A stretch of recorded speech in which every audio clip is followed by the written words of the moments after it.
Kamala Harris l-a ales pe guvernatorul de Minnesota, Tim Walz, partener în cursa electorală pentru președinția SUA. Hult, profesor de științe politice la prestigioasa Universitate Virginia Tech, explică motivul pentru care vicepreședintele SUA l-a ales pe Walz, dar și de ce, după tentativa de asasinat asupra lui Donald Trump, rolul vicepreședintelui în SUA a devenit unul mult mai important la aceste alegeri. Urmărim un interviu în exclusivitate pentru NewsHour with CNN.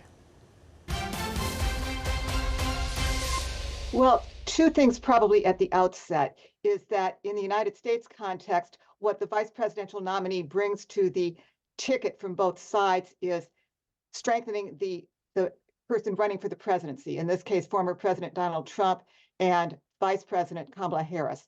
I think that to some extent, Governor Walz was a bit of a surprise for most people, in part because he is not as well known nationally as some of the other people she was considering for vice president. At the same time, Governor Walz is a governor of a fairly major complex state, the state of Minnesota. He also has 12 years of experience in the U.S. House of Representatives. So he's got a little bit more public affairs electoral experience than his opponent, J.D. Vance. More than that, unlike Mr. Vance, although they're both very good communicators, they have quite different styles.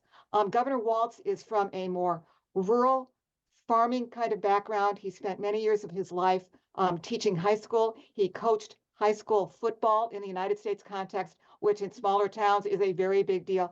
What difference does that make? Well, that probably means that he can reach out to groups of people that perhaps Vice President Harris cannot, and that is a nice counter to how Senator Vance is fashioning himself. So I think in terms of communication skills and ability to relate to different groups of people, in that sense, Governor Walz is quite an attractive candidate. Professor Hult, we don't have this kind of system in Romania. Candidates don't run with a vice president. So I would like to ask you, how important are the nominated vice presidents in the presidential race? That's a terrific question. Normally, what we find out is that the person who's vice president does not make that much difference in terms of who people ultimately vote for. I think, though, in some ways, this year may be a little bit distinctive for a couple of reasons. One is, as we remember, there were many concerns about the ages of the presidential candidates. Certainly, that's among the concerns that led President Biden to decide not to run for re-election. That age concern is still there with former President Trump. He will be well into his 80s by the time he leaves the next term of office if he's reelected. So that's a concern. More generally, though, I think that the recent assassination attempt on former President Trump does underscore the importance of the person who's next in line to become president, if for whatever reason something means that the president may not serve out his term.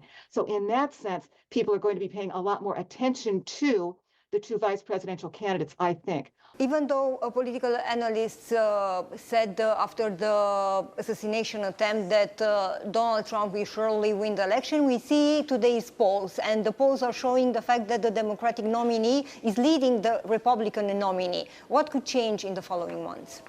Well, one thing to say about polls, of course, as all of the listeners and viewers understand, is that polls are simply getting what people tell pollsters at a particular point in time. It does not necessarily reflect how they're going to ultimately turn out to vote and whether they'll vote at all. So that's important to remember. But I think a lot of things certainly could change between now and the presidential election. As we have seen in this election cycle, and indeed all over the world, unexpected events happen in many places. It could be economic problems develop further in the United States. It could be there are a range of other national and international attacks. There could be cybersecurity problems. So all of those changes then could affect whether people do vote and if they do vote, for who they choose. So I think it's still early to make any very close predictions.